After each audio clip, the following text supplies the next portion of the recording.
in appreciation of this commendable cause that the Dharma Foundation has taken up, I would like to say that for thousands of years, for the longest period compared to anything on this planet,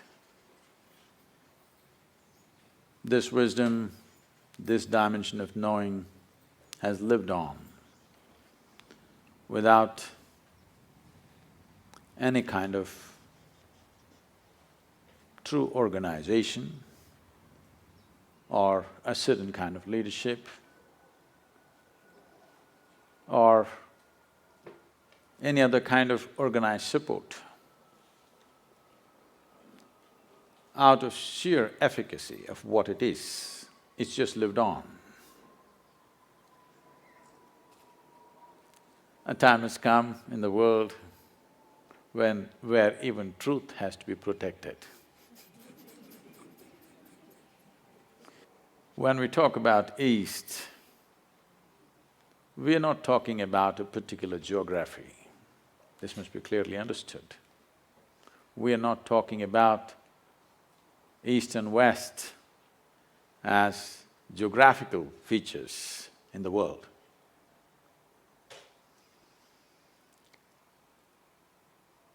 Any number of great minds in America have said things of great reverence and admiration for the so-called Eastern wisdom. Thoreau, one of the greatest minds America produced, went out to say, "Every morning I bathe my intellect in this stupendous and cosmogonal knowledge from the East. In comparison, all our modern world and literature is puny and trivial." I think Mark Twain went out to… probably gave out the best compliment to the East. When he visited India for a little over 3 months, he said, anything that can ever be done, either by man or God, has been done in this land. Any number of others, Oppenheimer,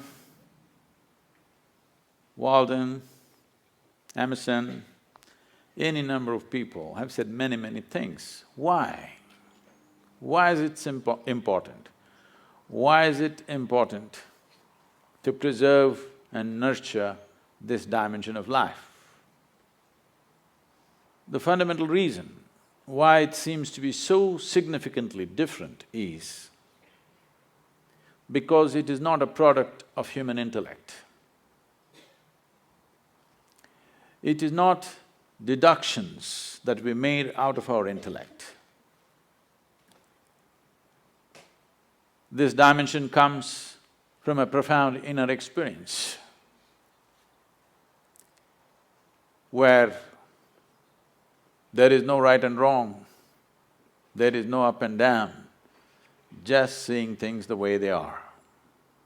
And when we say dharma, we are not talking about a religion as modern translators went about interpreting dharma as Hindu dharma or whatever, another religion. Because they came from a mindset that everybody has to belong to some segment of humanity.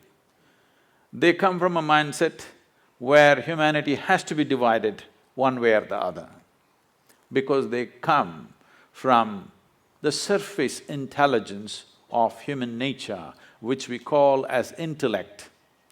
Unfortunately, the modern societies, modern education systems have entirely dedicated themselves to the human intellect, completely ignoring other dimensions of intelligence which definitely exist within us. When you go by the intellect, the nature of the intellect is always to dissect and divide, because Intellect is essentially discriminatory in nature. And intellect functions always with a certain identity. If you have no identity, you cannot use your intellect.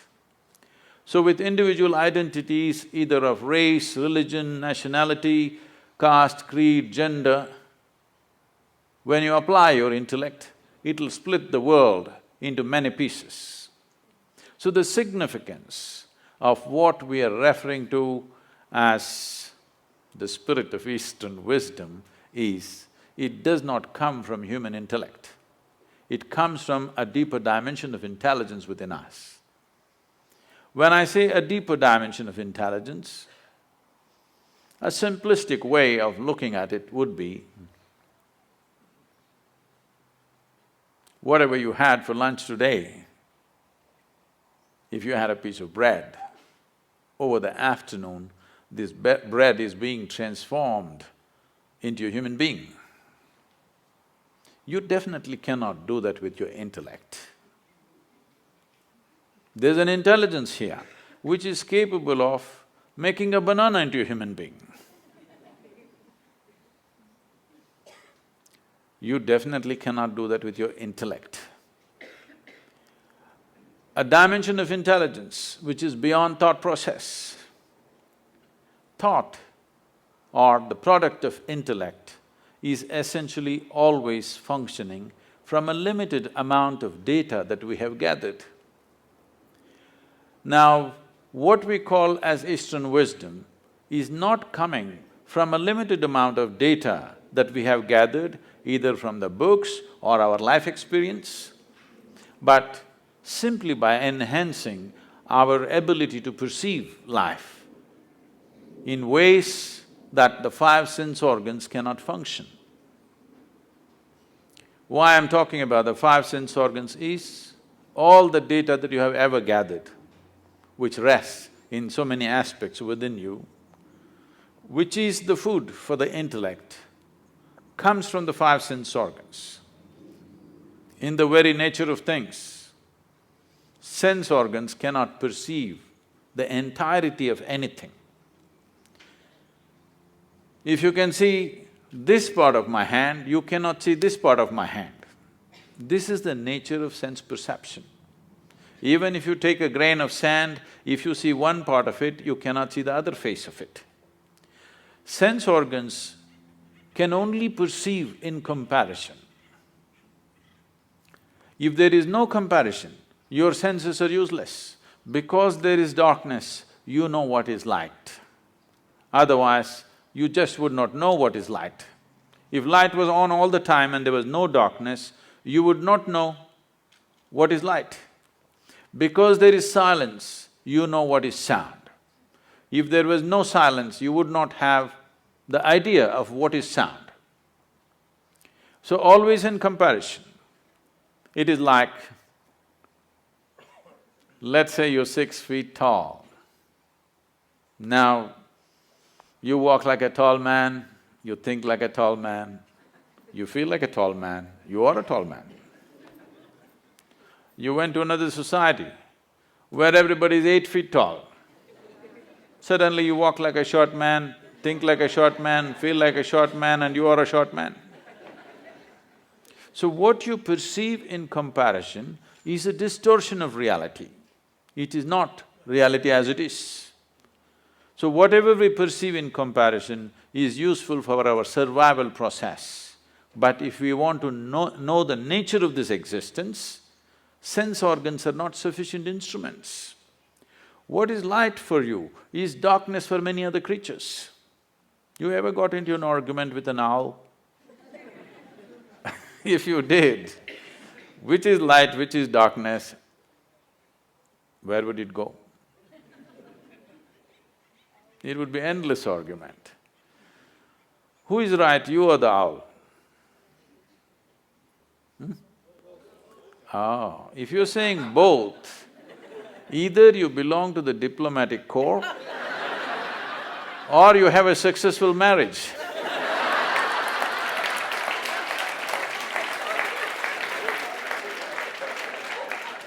You have learned to say both for everything.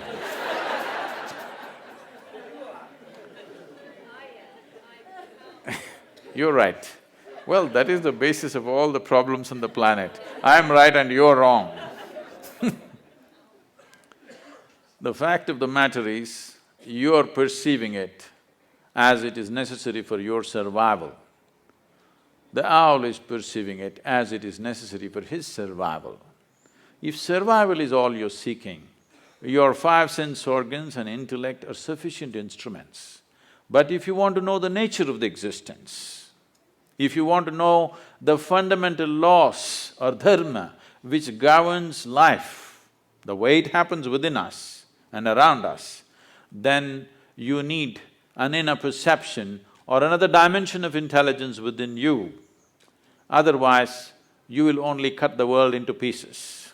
In the name of religions, we have cut the world into… humanity into many pieces because intellectually we have arrived at our own conclusions or deductions, which invariably is bound to divide because intellect is essentially a knife which cuts. It can only dissect. By dissection, you can know certain things. But if you really want to know someone that you love, you don't dissect them, you embrace them. By dissection, you may know the kidney, liver, heart stuff, but you will not know that being in any sense. You will lose it completely. So dissection is the way of the intellect because it is a sharp instrument. It has to cut open everything that's given to it. But the East found another way.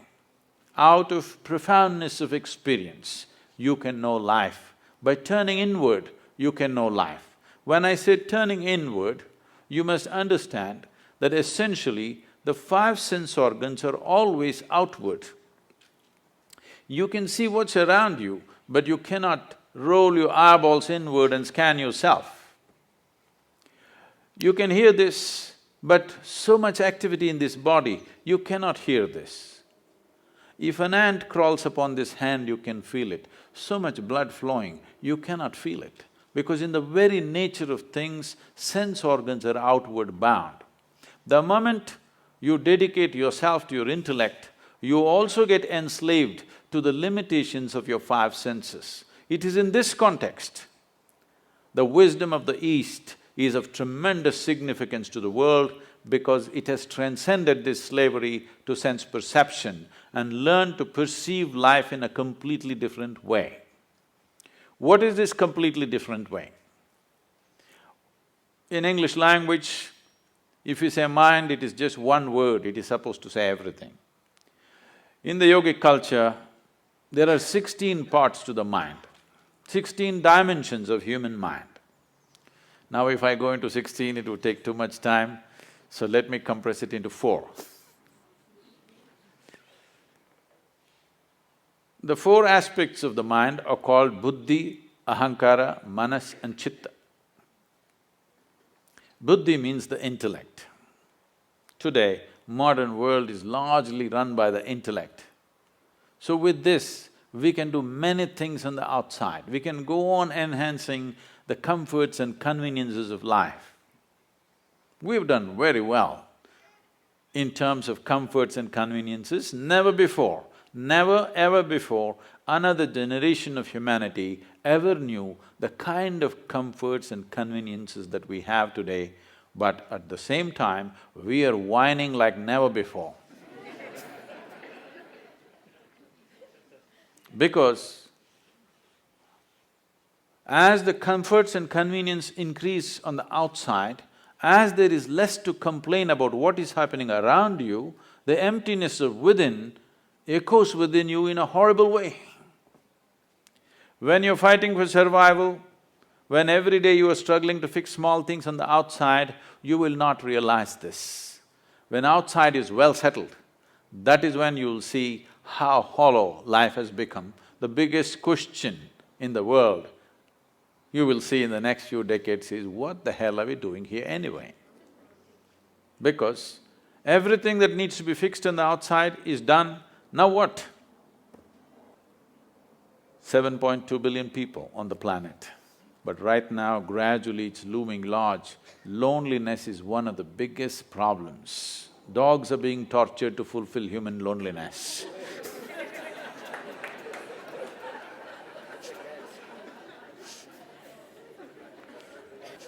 Because as you dedicate yourself more and more to your intellect, you will naturally become more and more lonely because it keeps on dissecting and cutting life into various pieces for examination, and then you will see you yourself will be split up into many parts after some time, if you go by the intellect, 100%. The next dimension of the mind is referred to as ahankara.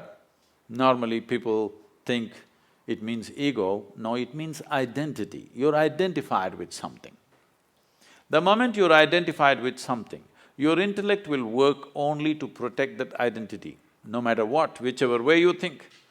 Your ideas of which nation you belong to, which race you belong to, which culture you belong to, which religion you belong to, which gender you belong to, the moment you get identified, your intellect will work only to protect that identity. So, it is a certain kind of prejudice. Well, you may say, I'm not prejudiced, I'm very broad-minded. All right, it's a broad prejudice.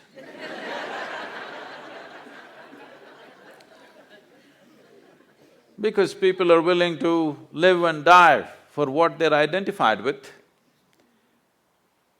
Because the nature of the intellect is, if you take away the identity, it will not know what to do. It needs a strong identity, a strong sense of who I am. If you ask, who am I? Your intellect will not function. You must know who you are. A strong sense of belief that this is what I am, that is when your intellect will function in a certain way. This is like… intellect is like a sharp knife. Ahankara or the identity is the hand that holds it. All the suffering on the planet. When was the last time that somebody stabbed you? Even though you're living in LA, I'm asking. When was the last time it happened? Never happened. Maybe when you were in school, somebody poked you with a pin at the most, or even that did not happen, they ignored you.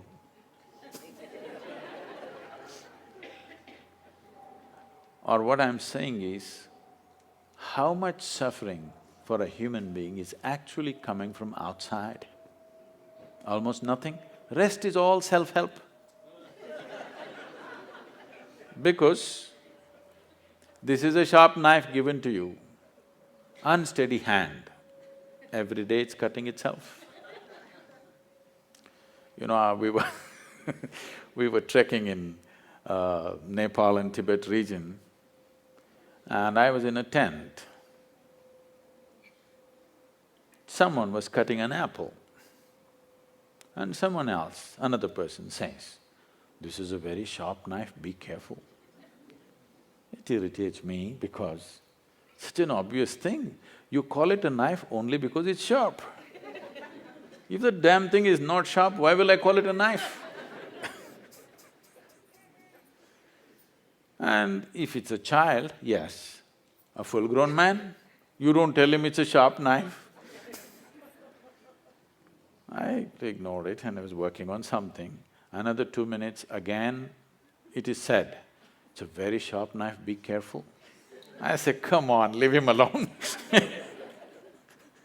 He's a grown man, leave him alone. He's not handling some super instrument, a knife.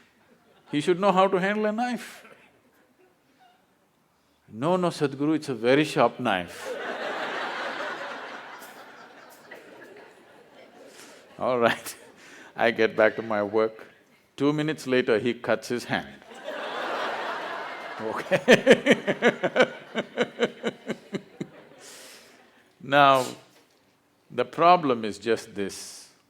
You've been given a sharp knife, unsteady hand, every day cutting yourself.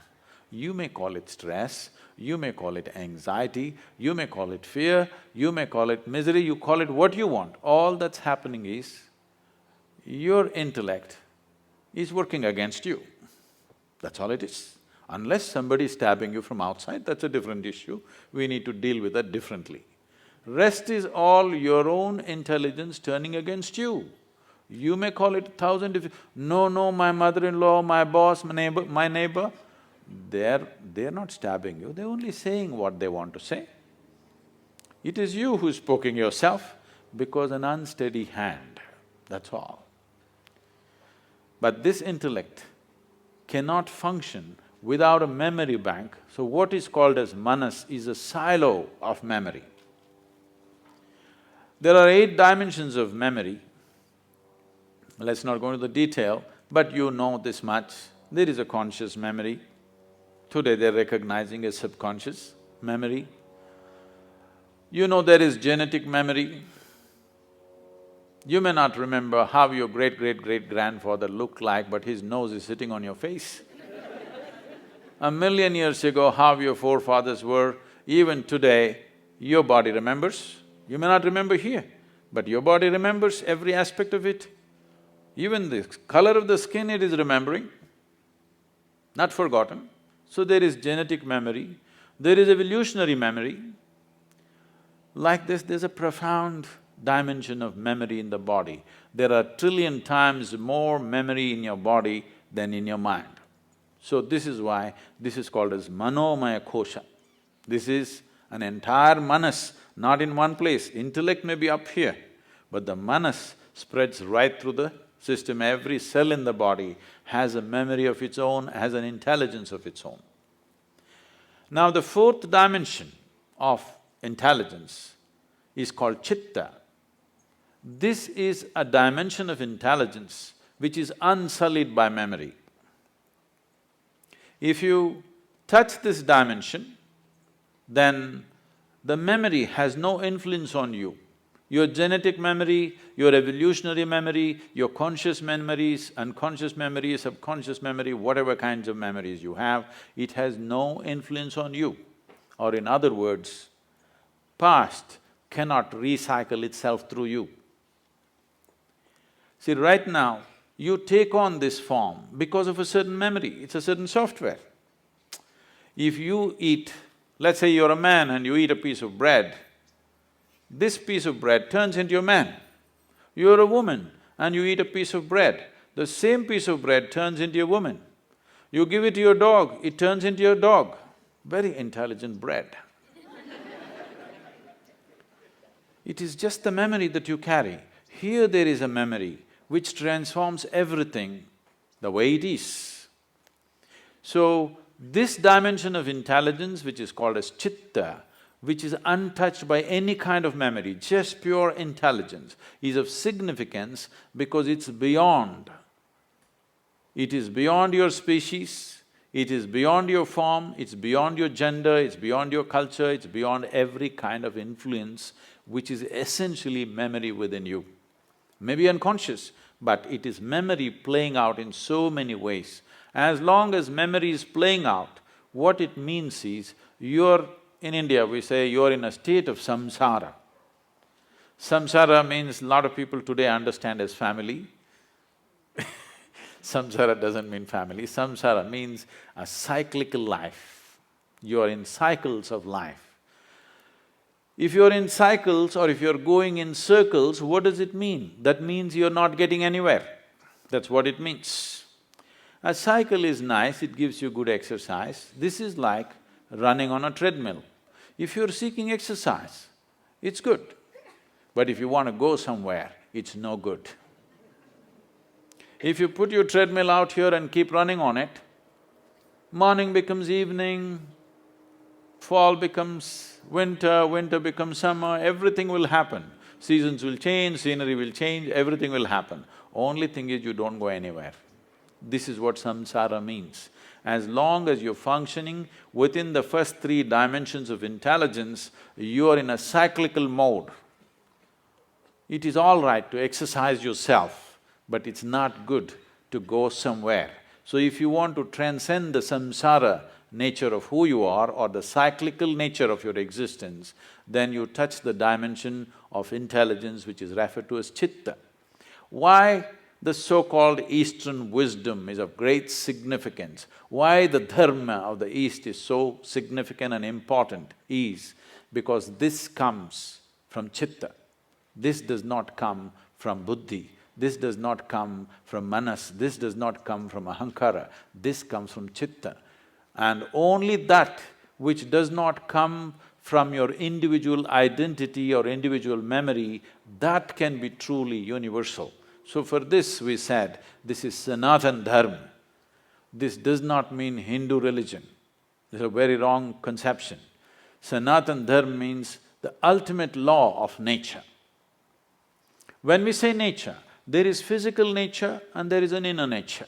There are two dimensions. For this, accordingly, we made two dimensions of laws. Physical nature is a changing thing. It's always in a process of change and a flux. But the inner nature is a constant process. So we made two dimensions of expression for this dharma called Shrutis and Smritis. One is always to be updated for every generation. Otherwise, two generations will keep on bickering and clashing. You have to update it. Another is eternal, it's always there. It's nobody's business to change it because it cannot be changed because the fundamentals of life has not changed. Based on this, an entire wisdom arose as to how to exist within you and how to operate around you. This happened in 1924. There was a bishop in the Orthodox Greek religion where, there's Orthodox Greek segment of Christians. They have a pope of their own in Istanbul. They believe they are the only true Christians. Others are all riffraff, according to them. So, he served this particular segment, which is very orthodox and rigid.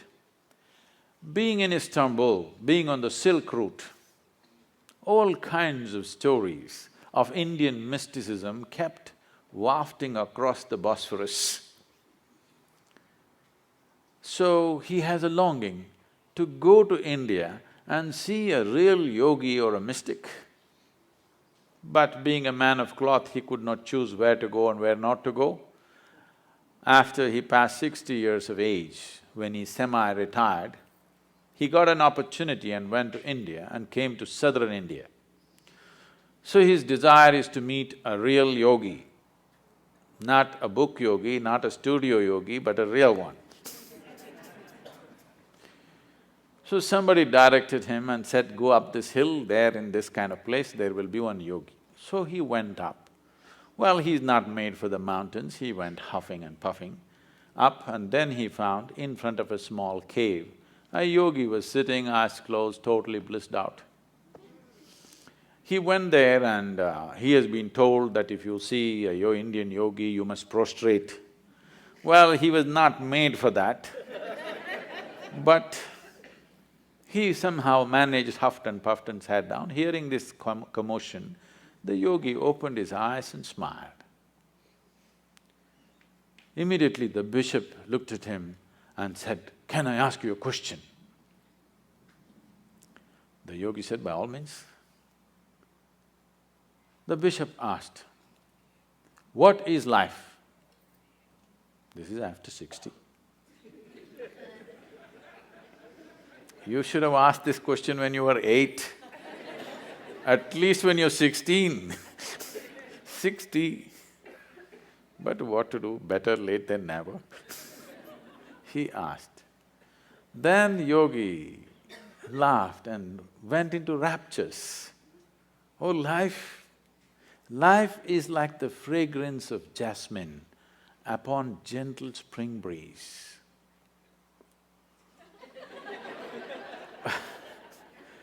The bishop looked at him and said, what?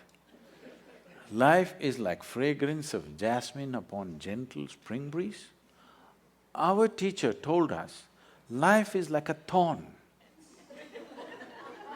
Once it gets into you, if you sit, it hurts, if you stand, it hurts, if you lie down, it hurts. What is this fragrance of jasmine upon gentle spring breeze? So the yogi smiled and said, well, that's his life. So this comes from the fundamental that when a human being clearly, experientially understands that entire experience of human life is created from within, never from outside. Right now as you sit here, do you at least see me? Even if you're not listening to me, I'm saying. Can you use your hand and show where I am? No, you're getting it all wrong. You know, I'm a mystic from South India. Now this light is falling upon me, reflecting, going through your lenses, inverted image in the retina, you know the whole story. Where do you see me right now? Within yourself. Where do you hear me right now? Within yourself. Where have you seen the entire world? Within yourself. Have you ever experienced anything outside of yourself? Right now, someone next to you, if they touch you, you think you're experiencing their hand. No. You're only experiencing the sensations in your hand. In the very nature of things, you cannot experience anything outside of yourself. When the entire experience of life is caused from within you, at least it must happen the way you want it, isn't it? The world will not happen the way you want it. At least the experience of living here within you must happen the way you want it. If your experience of life happened just the way you want it, how would you keep yourself, blissful or miserable? Please, you must tell me, I'm going to bless you. Blissful or miserable? For yourself, definitely highest level of pleasantness for yourself. What you want for your neighbor may be debatable, but you know what you want for yourself, isn't it? Now, blissfulness or pleasantness of life is not a goal by itself. It is only when you're blissful by your own nature. That means you determine the nature of your experience. No matter what is the situation, you determine the nature of your experience. Or in other words, you have no fear of suffering. Only and only when there is no fear of suffering will you walk full stride in this life. Otherwise, it's always about what will happen to me, what will happen to me. Every step is a half a step. Now, this so-called spirit of Eastern wisdom comes from those beings who walked full stride, who determined the nature of their experience. The outside never decided who they are. So, they could walk full stride and explore the depths and dimensions of life that others never dare to touch, because most of the humanity is only concerned about what will happen to me. What will happen to me means what? Will I suffer? That's a question. The first and foremost thing, if you truly want to explore dimensions which we are referring to as another dimension of wisdom or knowing, is that first you must determine the nature of your experience. You have no fear of suffering. Only then, truly exploring human consciousness becomes a reality. Touching dimensions of intelligence, which gives access to the entire universe, becomes a possibility. I'm supposed to open up for questions. It's time you ask your questions, please. The population I work with that are in the verge of homelessness or they're addicts, if I tell them that it is your intellect and it's your perception and this doesn't exist, they will laugh at me because it definitely exists. Must, because it's the dumbest thing to say. Right. So I wanted to know the spirituality that you teach, the spirituality that many gurus teach, how is it usable for someone that doesn't have food to eat and it's going to become homeless, and there's so many problems, especially in America. I mean, of course I teach them resiliency, it's a different fact, but every time I want to open my mouth and use some of your teachings, I have to step back. Now, the first problem is that you believe in the teachings, because this is the problem with the entire world. They've been cultured in some belief or the other. This is what is significant about what is referred to as Sanatana Dharma or what is referred to as the Indian way of looking at things is, this is not a land of belief systems, this is a land of seekers. Never ever were anybody encouraged to believe anything. If you see anything that comes from that land, you will see it is all about questions, never about a belief system. If you enter an Indian home, in the same house, 5 different people are worshipping 25 different gods and goddesses. They're still not made up their minds, which is… and they have no problem, they'll never fight about it because it's a land of seeking. So, first mistake you make is you believe what I say. I am constantly reminding you, don't believe a goddamn thing that anybody says.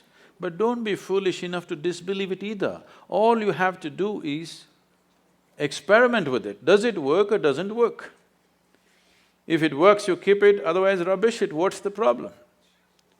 Now, about somebody being hungry, somebody being homeless, somebody being in a war zones, all kinds of horrible things are happening on the planet. I am not ignorant of it. Anyway, you said living in a temple.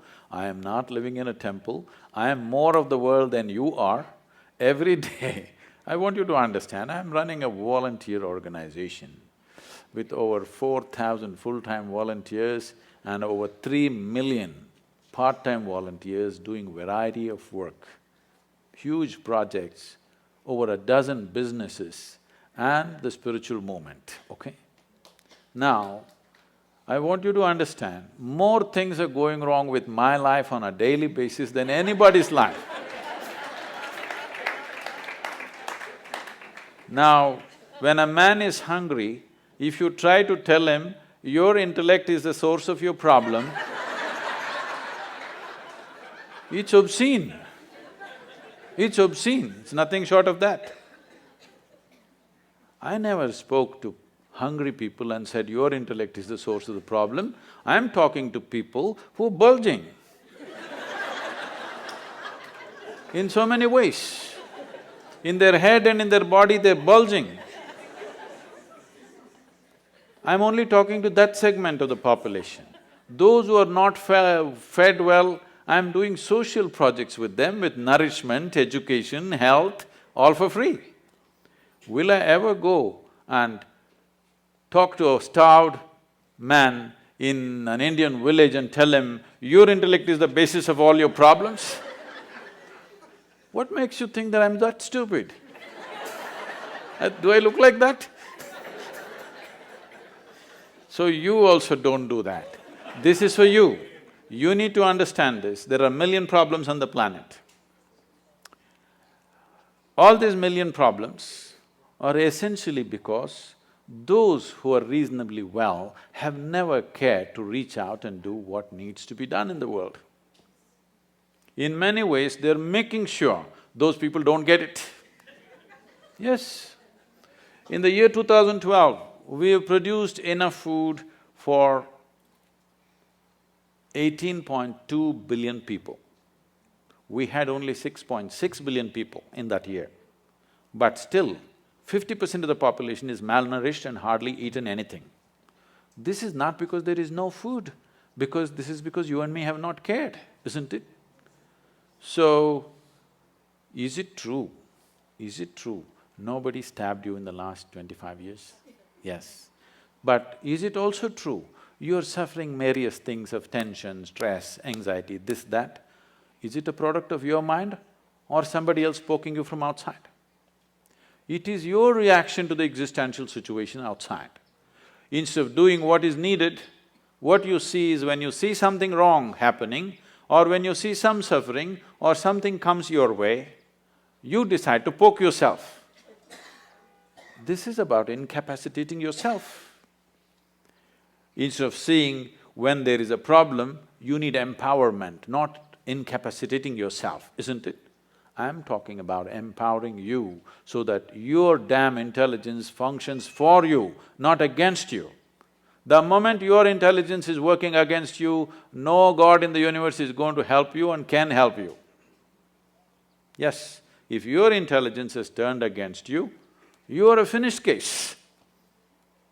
So I'm saying, first let your intelligence work for you. If it works for you, there are many miraculous things that you can do for all those people who have still not eaten properly, for whom basic things have not been taken care of.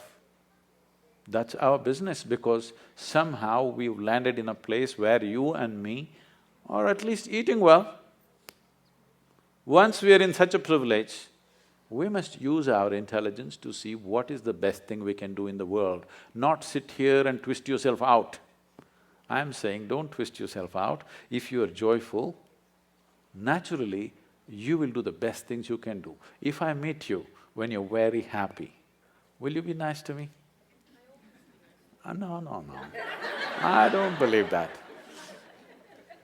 When you're very happy, if I meet you, I'm sure you're a wonderful person. But when you're depressed, when you're unhappy, when you're frustrated, if I meet you, you could be a nasty person. This is true with every human being, isn't it? So the first and foremost work that any human being has to do is that you make this into a pleasant piece of life, so that you naturally exude this pleasantness in every possible way. If this is feeling unpleasant and you tell this one to be pleasant, is it going to work? We are trying to fix the stomach-full people right now.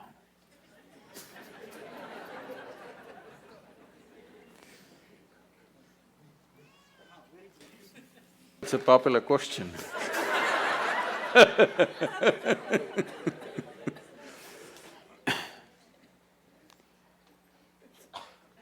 When we say clarity, that means I want to tell you a joke, but it's a dirty joke, so I thought I'll skip that one.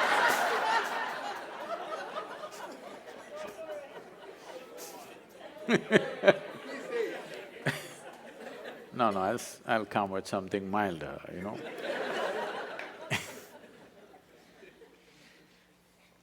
The problem with the human being right now is this.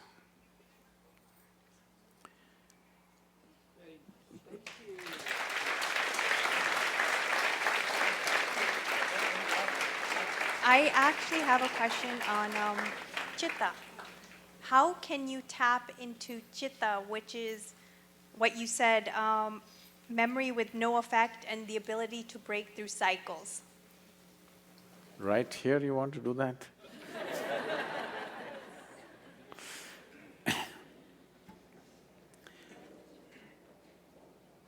You can take one fundamental step today. That is, I want you to… Anyway, you already written down the question also, you have the habit of writing things. So you just sit down today before you go to bed, write down, what are all the different types of identities that you have taken? Starting from your body, everything else. Just write it down and see if you can create a little distance from these identifications. Just work on that. That's the first step, that you are not identified with anything. You're just here, throbbing as a piece of life, not as this or that. See, but what can I do? I'm a young woman. Right now, yes, when you sit here among people, if you're just walking by yourself in the garden, you don't really think you're a young woman, or if you are that identified, you can't help it, even there. If you just doze off a little bit, you don't sleep as a young woman, you just sleep simply as life, isn't it? I'm saying something so fundamental as your body and gender, even that identity is only on the surface. Your caste, creed, religion, race, this is even more on the surface. So I'm saying, you can't do it in the day right now, but before you go to bed, see if you can keep all your identities by the bedside table and sleep. To work in the world, you need an identity. Without identity, you cannot function in the world. So before going to sleep, take off all the identities, keep it on your bedside table, morning it'll be there, it'll not go anywhere. Leave it there and go to sleep. You've started the journey. I would like to hear Guruji's turning point in life where he separated himself from his intellect and his inner self. Do I like someone who lost my intellect?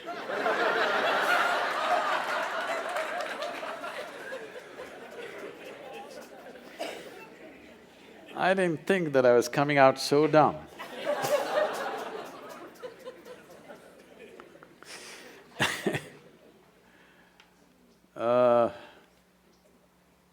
She's asking for a story.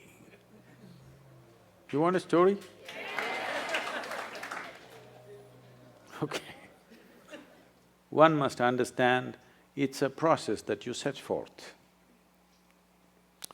This started happening to me when I was just around 4.5 years of age. I suddenly realized one day that I don't know anything. I don't know anything means I don't know anything at all. To such an extent, if somebody gives me a glass of water, I would not know what is water. I know if I drink this water, it'll quench my thirst and different ways of using it, I know what to do with it, but I don't know what it is. Well, actually, if you look at it, even today, you don't know what it is. It's the only substance present on the planet in all three different states. 3/4 of the planet is water, nearly 3/4 of your body is water. If you're looking for life, you look for a drop of water. There's a lot of excitement, they found a few drops on the Mars. I think people from California need to migrate.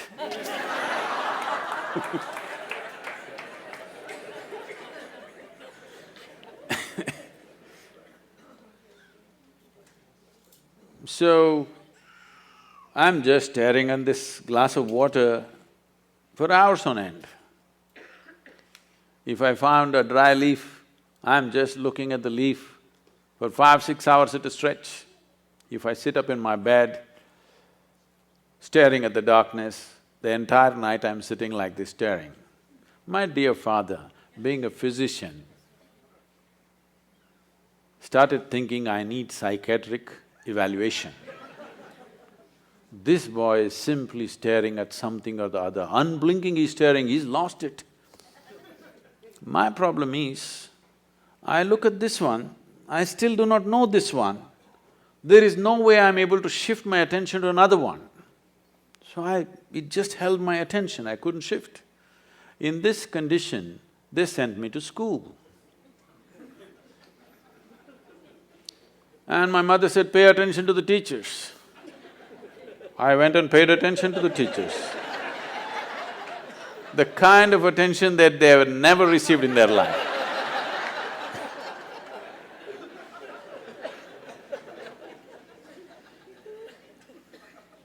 And initially I understood the words that they were speaking and what they were trying to say. After some time I realized, they're just making sounds. I'm making up the meanings in my head.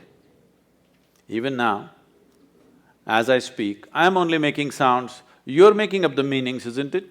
Because language is a conspiracy between two people. If you have a conspiracy, what do? The Indians, you speak in your language. In India, we have this advantage, we have 1300 languages in the country, we can have lots of conspiracies going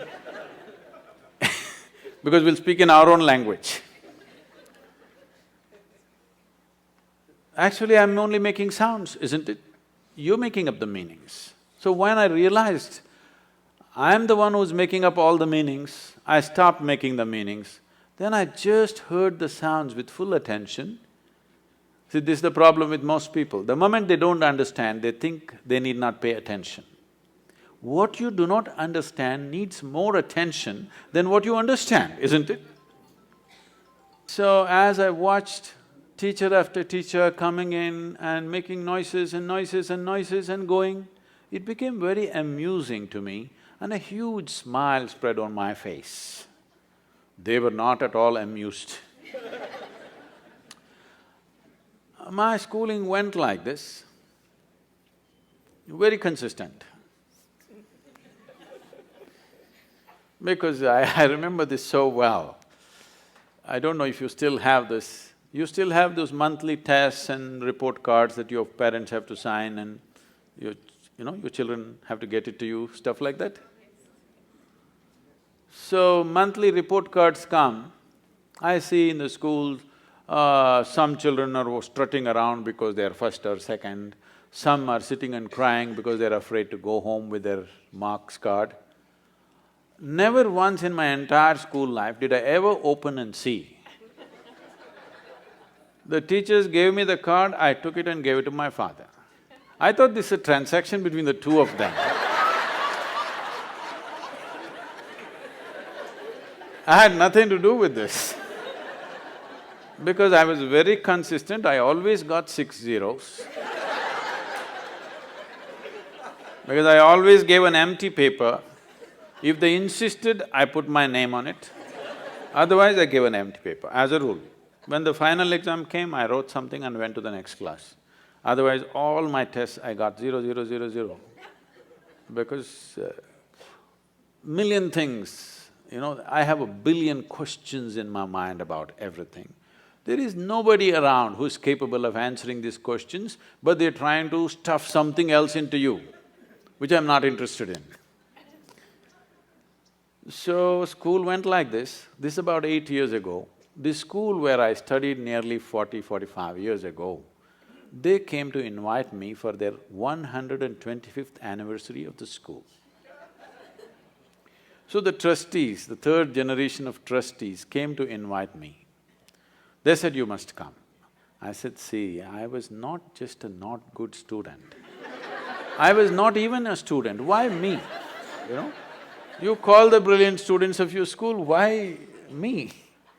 They said, our school has produced union ministers, our school has produced cricketing stars, our school has produced film stars, you are the only mystic, you must come. So, okay. So I went there to speak and and I went and stood up in the quadrangle, looked around the same oppressive buildings. Then I suddenly remembered this classroom. I was about 13 years of age. One afternoon, the teacher is trying to get a response for some question he is asked. I hear the sounds, but I don't hear the words. After some time, I don't even hear the sounds, I don't even see their forms, I just see all kinds of things. I know their past, present and future, but I don't know what he's saying. I know his entire life better than him, but I don't know what he's saying. And 35–40 minutes, he desperately tried to get a response from me. But those days I'm made like this, sometimes 3 days, 4 days I don't utter a word, not because I'm in silence or something. When you don't know anything, what do you say? This "I do not know anything" has grown to such a size, it's like, my mind is billions of questions, simply. I have a question mark about everything in the universe and not a single answer. So then, after 35–40 minutes, he got so frustrated. He came and held me by the shoulders, shook me violently like this, and he said, "You must either be the divine or the devil. I think you're the latter." I did not feel abused by this or insulted by this. Till then my problem was, what is this, what is that, what is that, what is that, what is that? One thing was clear to me, this is me. Suddenly this guy confused me about this also. Suddenly I look like this, what am I? Am I divine, am I devil, what the hell am I? He just confused me for the first time, I thought this was clear. So I tried to stare at myself, it didn't work, so I closed my eyes.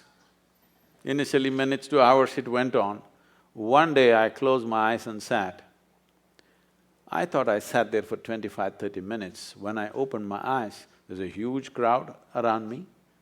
India being what it is, there are garlands around me, around my neck, people are pulling my legs.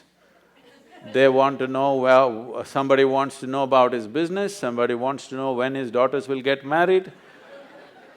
I said, what the hell, where did you all come from? They said, you've been sitting here for 13 days. In my experience, it was only 25–30 minutes. When I tried to open my legs, my knees were stuck. It took almost an hour and a half, putting hot water, massage, everything to get my legs straightened out. Otherwise, even I wouldn't have believed it, but 13 days had passed. In my experience, it just felt like 25–30 minutes. And suddenly, what is inside, what is outside, everything got mixed up. Clearly till then, I was very clear, this is me, that's you, all right? I had no issue with that one, but this is me and that is you. Suddenly, this idea of what is me and what is not me got all mixed up because what is me was just everywhere. Now, this looks like a hallucination, and that's what I thought. I thought, I'm just losing, going off my rocker. I'm just losing my mind. But every cell in my body is bursting with ecstasy. One thing I know is I don't want to lose it. It may be madness, but I don't want to lose it. So right now, my whole effort with life is to just rub off that madness on you. You should also know the ecstasy of being alive. Right now, you know the torture of your intellect. You must know the ecstasy of being alive. You are a piece of life. Rest is all arrangements. Yes or no? Why did you make these arrangements? To enhance your life. No. You made these arrangements mainly to enhance this life. You thought with education your life would enhance itself. With money it would enhance itself. With marriage it would enhance itself. With children it would enhance itself. Now you started the question, this, I wanted to come and meditate, but my family, my children, as if it's a problem. These are accessories that you added to enhance your life, not to put your life down. Yes? Every arrangement that you made is about enhancing this life, isn't it? If this life could be enhanced from outside, you would have done it. But this is a realization for you that life cannot be enhanced from outside. Arrangements will bring convenience and comfort. It'll take care of things for us, around us, but it cannot enhance.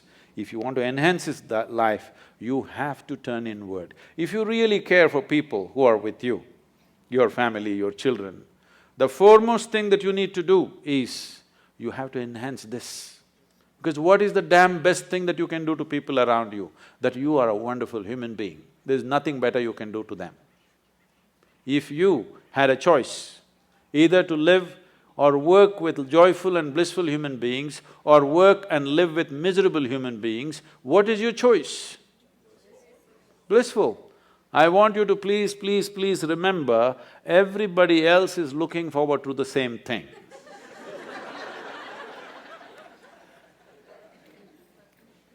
You think other people want miserable people?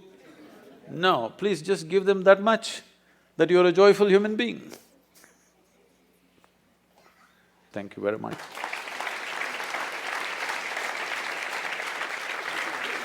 I would like to once again acknowledge the Dharma Foundation for the commendable cause that they have taken up. This will be an important step for preserving and nurturing the future generations in a certain way. The significance of this is not to spread another new religion. The significance of this to create a religious world, but still deeply spiritual world. This is very important. This is very important. The divide of religions, you see what it is causing. In the past it has done terrible things.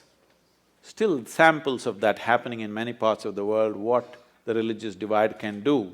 Don't think you will be or I will be or our children will be immune to this. Anywhere it can flare up, believe me, anywhere. So this effort is commendable, and in whichever way we can support this, Isha Foundation and myself, we will put our force behind this. Thank you very much for being here.